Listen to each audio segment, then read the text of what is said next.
ఈ ఉదయకాలంన ప్రభువు పేరిట మీ అందరికీ శుభాభివందనాలు. యేసయ్యకు కృతజ్ఞతాస్తుతులు. హల్లెలూయా. యెహోవాను వెతకువారు హృదయమందు సంతోషించుదురుగాక. హల్లెలూయా. ప్రియ సహోదరి సహోదరుడా, ప్రతి ఉదయం దేవుణ్ణి వెతకడం మన రోజును ఆశీర్వాదంతో ప్రారంభిస్తుంది. దేవుని సన్నిధిని కోరుకునే వారి హృదయాలను ఆయన నిజమైన సంతోషం, సమాధానం, నిరీక్షణతో నింపుతాడు. లోక సంతోషం తాత్కాలికం కాదు ప్రియ సహోదరి సహోదరుడా, కానీ దేవుడిచ్చే సంతోషం శాశ్వతమైనది. ప్రియ సహోదరి సహోదరుడా, యేసయ్య ప్రేమ శాశ్వతమైనది. యేసయ్యను యేసయ్యను నమ్మండి, యేసయ్యను విశ్వాసంతో వెతకండి. హల్లెలూయా. వెతకడం అంటే యేసయ్యను మనం ఎవరైనా ఇష్టమైన మనిషిని ఎలా వెతుకుతామో యేసయ్యను అలాగ వెతకాలండి. హల్లెలూయా.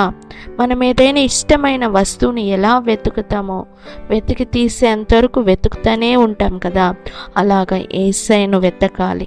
యేసయ్య పాదాలను వెతకాలి. హల్లెలూయా. ఆయన కృప నిరంతరమైనది. ఆయన ప్రేమ, సంతోషము, ఆయన ఇచ్చే సమాధానము శాశ్వతమైనది. ప్రియ సహోదరి సహోదరుడా, ఈ లోకంలో నిజమైన సంతోషం లేదు.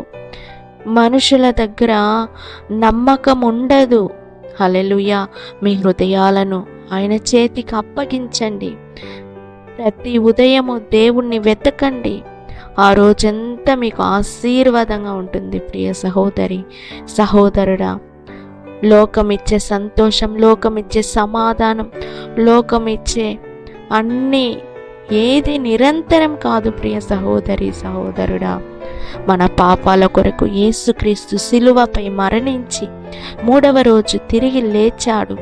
ఆయనను వెతకి విశ్వసించే ప్రతి ఒక్కరికి పాప క్షమాపణ, రక్షణ మరియు నిత్య జీవం లభిస్తాయి. ప్రియ సహోదరి సహోదరుడా, ప్రార్థన చేసుకుందాం. ఈ ఉదయమే యేసుక్రీస్తును వెతకండి. ఆయనలోనే నిజమైన సంతోషం, సమాధానం మరియు రక్షణ ఉన్నాయి. దేవుడు మిమ్మల్ని ఆశీర్వదించును గాక. హల్లెలూయా. God bless you.